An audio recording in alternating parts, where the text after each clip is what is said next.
Food addicts by Neethu. ഇന്ന് ഞാൻ already plate set ചെയ്തു കേട്ടോ. നമ്മുടെ 50% തവിടുള്ള കുത്തരി ചോറ് കുറച്ചെടുത്തിട്ടുണ്ട്, കുറച്ചുള്ളൂ കേട്ടോ. അതേ കണ്ട നന്നായിട്ട് ഒതുക്കി വെച്ച ഇത്തിരി ഫീലുള്ളൂ.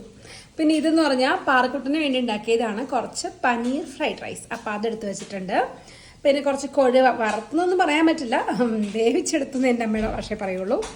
പിന്നെ നമ്മുടെ പാവയ്ക്ക മെഴുക്ക് വരട്ടിയുണ്ട്. ഇനി ഇന്നത്തെ സ്പെഷ്യൽ ഇതെന്താണെന്ന് ചോദിച്ചാൽ മിക്സ്ചർ മീൻ. പല ടൈപ്പ് മീനുകളെല്ലാം കൂടെ കിട്ടിയതാണ്. അപ്പോൾ കിട്ടിയത് ലക്കിയാണ്. ഒരേ മീൻ തന്നെ ചിലപ്പോൾ വീണ്ടും കിട്ടിക്കൊള്ളുന്നത് നിർബന്ധമില്ല. അപ്പോൾ അത് കൊടുത്തിട്ടുണ്ട്. അപ്പോൾ നമ്മുടെ പ്ലേറ്റ് ഇവിടെ സെറ്റായി. നമുക്ക് പെട്ടെന്ന് കഴിക്കും. ഞാൻ തൈരും അച്ചാറും ഒന്നും എടുക്കണില്ല. ഒന്നെനിക്ക് വിശന്നിട്ട് വയ്യ, രണ്ടെനിക്ക് സമയമില്ല. നല്ലൊരു ഓംലെറ്റ് ഒക്കെ ഉണ്ടാക്കണമെന്ന് വിചാരിച്ച, പിന്നെ പണിയെടുക്കണ്ടേന്ന് ഓർത്തോ വേണ്ടെന്ന് വെച്ചു.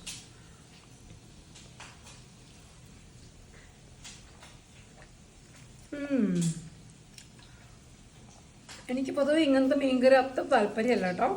എന്താ അറിയോ, നിറയെ മുള്ളായിരിക്കും. അപ്പം നമ്മുടെ പാവയ്ക്കയും പാവയ്ക്ക ഇഷ്ടമല്ലാത്ത എത്ര പേരുണ്ട്? എനിക്ക് പാവയ്ക്ക ഭയങ്കര ഇഷ്ടമാണ്. എനിക്കും എൻ്റെ അച്ഛനും ഭയങ്കര ഇഷ്ടം.